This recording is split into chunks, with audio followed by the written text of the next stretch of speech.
क्या यार, second semester चल रहा है और अब मेरा पढ़ाई करने का मन नहीं करता। क्यों, ऐसा क्या है जो तेरा पढ़ाई करने का मन नहीं करता? कॉलेज में हम इतनी हॉट हॉट लड़कियां हैं, फिर भी सभी लड़के एक ही लड़की को देखते हैं। अच्छा ऐसा है क्या? मुझे तो पता ही नहीं था। कौन है वो खुशनसीब जिसे पूरा कॉलेज देखता है? कहीं तुम मेरी बात तो नहीं कर रही हो? शक्ल देखी है तुमने अपनी? अरे तुम्हारी बात नहीं कर रही हूँ मैं, उसकी बात कर रही हूँ। Richa, Richa the famous girl in this college. Oh अच्छा, तुम उस लड़की की बात कर रही हो जो बहुत ज्यादा अमीर है? आई थिंक खुराना की बेटी। हाँ बहन, मैं उसी की बात कर रही हूँ। सभी लड़के उसी के पीछे लट्टू हैं। उसका मुकाबला तो हम भी नहीं कर सकते, लेकिन मैंने सुना है कि वो हमारे कॉलेज के चंपू लड़के के पीछे पागल है। चंपू नहीं, उसका नाम शौर्य है। वो बहुत डिसेंट और बेचारा बहुत गरीब है। गरीब कुछ नहीं होता। अरे वो तो फायदा उठाने वाला लग रहा है, मुझे जानबूझकर अमीर लड़की को फंसा रहा है। तभी वहां ऋचा की सहेलियां आ जाती हैं। अगर तुम लोगों को अपनी जान प्यारी है तो यहाँ से चली जाओ, क्योंकि हम अपनी सहेली ऋचा की चुगलियां तुम दोनों के मुंह से सुनना नहीं चाहते। श्वेता के इतना कहते ही वो दोनों वहां से चली जाती हैं। तभी ऋचा आती है। क्या हुआ, सब कुछ ठीक तो है? हमारे होते हुए कोई प्रॉब्लम हो ही नहीं सकती। चलो क्लास लेने चलते हैं। अच्छा पहले ये तो बताओ, शौर्य आज कॉलेज में आया है? हाँ हाँ, आज वो भी कॉलेज आया है। आज तो मैं उसे प्रपोज कर ही दूंगी। इस तरह कॉलेज खत्म होने के बाद जब सब अपने घर के लिए जा रहे होते हैं, पीछे अपनी बड़ी सी कार में बैठकर खुली सड़क पर शौर्य का रास्ता वो रोक लेती है। अरे मेरा रास्ता क्यों रोका है ऋचा तुमने? कोई मदद चाहिए क्या? शौर्य, दरअसल मुझे तुमसे कुछ कहना था। ये हमारा फाइनल ईयर है और मैं अपने दिल की बात कहना चाहती थी। दरअसल मैं तुमसे बहुत प्यार करती हूँ, तुमसे शादी करना चाहती हूँ। अरे पागल हो गई हो? मैं बहुत गरीब हूँ, तुम्हारे लायक नहीं हूँ। तुम मुझसे बहुत आगे हो, बहुत अमीर हो। मैं तुम्हारा मुकाबला नहीं कर सकता। प्यार में अमीर और गरीब कहाँ से आ गया? मैं तुमसे सच में बहुत प्यार करती हूँ। मैं तुम्हारे बिना किसी और की नहीं होना चाहती। मुझे मना मत करो। क्या तुम मुझसे प्यार नहीं करते? मैं तुम्हें पसंद बहुत करता हूँ, कहीं ना कहीं प्यार भी करता हूँ, पर इस प्यार की कोई मंजिल नहीं। तुम मेरा हाथ तो थामो, सब कुछ ठीक हो जाएगा। मैं तुम्हारे साथ गरीबी में भी खुशी से रह लूंगी। ऋचा ऐसा कहकर शौर्य का हाथ पकड़कर उसे अपने घर ले आती है, जहां वो उसे अपने अमीर बाप से मिलवाती है। डैड, ये शौर्य है। शौर्य, ये मेरे डैड है। डैड, मैं शौर्य को पसंद करती हूँ। अच्छा तो ये बात है। तो बेटा तुम कितना कमाते हो? कौन सी एमएनसी कंपनी में जॉब करते हो? जी मैं अभी ग्रेजुएशन कर रहा हूँ। ग्रेजुएशन के बाद विदेश जाने का कोई प्लान? कौन सी कंट्री में जाओगे? कहाँ कैसे रहोगे? अमेरिका ऑफ ऑस्ट्रेलिया या लंदन? तुम्हें पता है ऋचा की आगे की पढ़ाई में ऑस्ट्रेलिया से करवाने वाला हूँ। डैड, आप ये सब क्यों बोल रहे हैं? मैंने आपको सब कुछ समझाया था ना। ये दो कौड़ी का आदमी तुम्हें कभी खुश नहीं रख सकता ऋचा। मेरी बात मानो, इसका ख्याल अपने दिमाग से निकाल दो।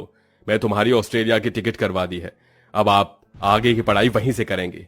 नहीं डैड, मैं शौर्य से प्यार करती हूँ और उसी से शादी करूंगी। अगर आपको ये रिश्ता मंजूर नहीं है तो ना सही।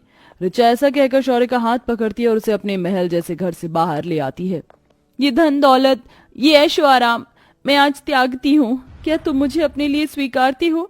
ऋचा की ये बात शौर्य के मन में घर कर जाती है। इसके बाद वो उसे एक मंदिर में शादी करके अपने साथ अपने घर ले आता है।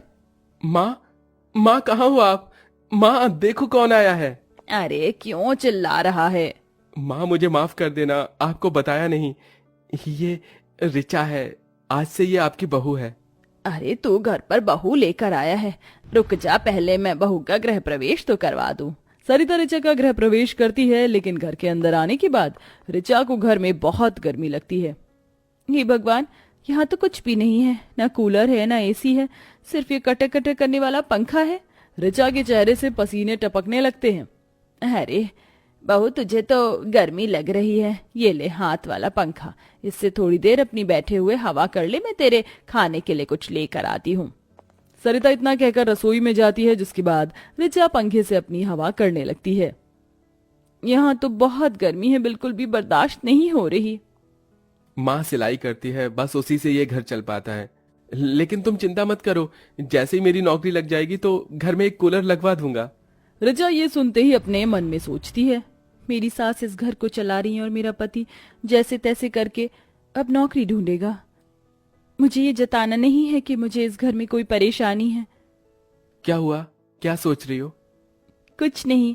इतने में सरिता ऋचा के लिए खाना लेकर आती है। ये ले बहू, खाना खा ले। माँ जी, आपने क्यों तकलीफ की? अब मैं इस घर में आ गई हूँ ना, मैं सारे काम अपने आप कर लूंगी। पहले तो खाना तो खा ले। काम तो अब तुझे ही करने हैं, ये घर तुझे ही संभालना है। मेरी तो अब उम्र हो गई है, मुझे वैसे भी ये घर और शौर्य के नखरे नहीं संभल पाते।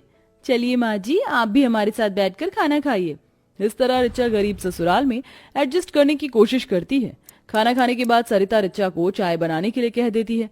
अब ऋचा को चूल्हे पर आग जलाकर चाय बनानी थी। आज तक उसने अपनी रसोई में कदम भी नहीं रखा था। बेचारी जैसे तैसे करके चाय बना लेती है। मैं जानती हूँ तुम अमीर घर से हो और तुम्हें गरीब घर में एडजस्ट होने में थोड़ा सा समय लगेगा, लेकिन मैं तुम्हें सब कुछ सिखा दूंगी, आखिर तुम मेरी बहू हो। इस तरह सरिता पहले तो हर एक काम ऋचा को बहुत अच्छे से सिखाती है, जिसके बाद ऋचा इस काम को बहुत अच्छे से खुद ही करती है, जैसे मटके में नदी किनारे से पानी लेकर आना, आंगन में कपड़े धोना और चूल्हे पर खाना बनाना। सभी काम करने के बाद रात को जब ऋचा एक पंखे के नीचे सोया करती तो उसे बहुत बेचैनी होती। बहुत गर्मी है, थोड़ी देर बाहर टहल लेती हूँ, ठंडी हवा लगेगी तो थोड़ा आराम मिलेगा। ऋचा ऐसा सोचकर घर के बाहर टहलने लग जाती है। अपने पास में ऋचा को ना देखकर शौर्य भी नींद से जाग जाता है और बाहर आ जाता है। बस थोड़ा समय और रुक जाओ, सारी परेशानियां दूर हो जाएंगी। कुछ देर ठंडी हवा लेने के बाद वो वापस घर में आ जाते हैं। वहीं दूसरी तरफ अगले ही दिन उनकी इस गरीबी की खबर शेखर को उसके नौकर द्वारा मिल जाती है। अरे कैसे जल्लाद बाप हो आप, आपको अपनी बेटी का दुख नहीं दिखाई देता?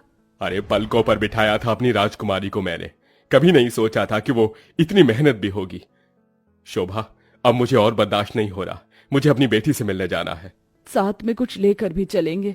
इस तरह शेखर और शोभा अपने साथ कुछ गर्मियों का सामान, दहेज के एक तोहफे के रूप में फ्रिज, एसी जैसा पूरा सामान पैक करवा कर एक ट्रक के साथ अपनी बेटी के घर पहुंचवा देते हैं और खुद अपनी पत्नी शोभा के साथ अपनी बेटी के ससुराल आता है, जहां वह अपनी बेटी को गर्मी में इतनी मेहनत करते हुए देखता है। अरे पिताजी, आप मेरे ससुराल में पहली बार आए हैं, चलिए मैं आपके लिए कुछ अच्छा बनाती हूँ। ऋचा अपने माता और पिता के लिए अपने ही हाथों से सत्तू का शरबत बनाती है। हमारी नन्ही सी राजकुमारी इतनी बड़ी कब हुई पता ही नहीं चला। बेटा मुझे माफ करना, मैंने कुछ ज्यादा ही ज्यादती कर दी तुम्हारे ऊपर। मुझे ऐसा नहीं करना चाहिए था, मुझे समझना चाहिए था तुम्हारे प्यार के बारे में। हाँ बेटी, हम माँ बाप से जो भूल चूक हुई उसे माफ कर दो, मुझे आपसे कोई गिला शिकवा नहीं। तभी घर में शौर्य आता है। अरे ये बाहर इतना सारा फर्नीचर का सामान, फ्रिज, एसी, कूलर, पंखा, ये सब कौन लेकर आया है? बेटा ये मैं लेकर आया हूं तुम लोगों के लिए। हाँ मैं समझ सकता हूं, लेकिन मुझे इन सब की जरूरत नहीं है, मैं खुद कमाकर खरीद सकता हूं। ये दहेज नहीं है बेटा, इसे इनकार मत करो। बस मेरे प्रति मेरी बेटी के लिए थोड़ा सा प्यार है। मैं जानता हूं तुम बहुत मेहनती हो और तुम ये सब खुद कमा सकते हो, पर प्यार से दिया हुआ तोहफा मना नहीं करते बेटा। शौर्य अपनी पत्नी ऋचा की तरफ देखने लगता है। ऋचा पल के झुकाकर उसे इशारा कर देती है, जिसके चलते शौर्य उसके पिता के लाए हुए गर्मी के दहेज को स्वीकार कर लेता है। इसी के चलते उनके घर में कूलर, फ्रिज, एसी, पंखा लग जाता है। वहीं शहर में शौर्य को अपनी कंपनी में मैनेजर की पोस्ट के लिए वो रख लेता है। धीरे धीरे उसकी सारी परेशानियां खत्म हो जाती हैं और वह अपनी पत्नी और माँ के साथ खुशी खुशी रहने लगता है।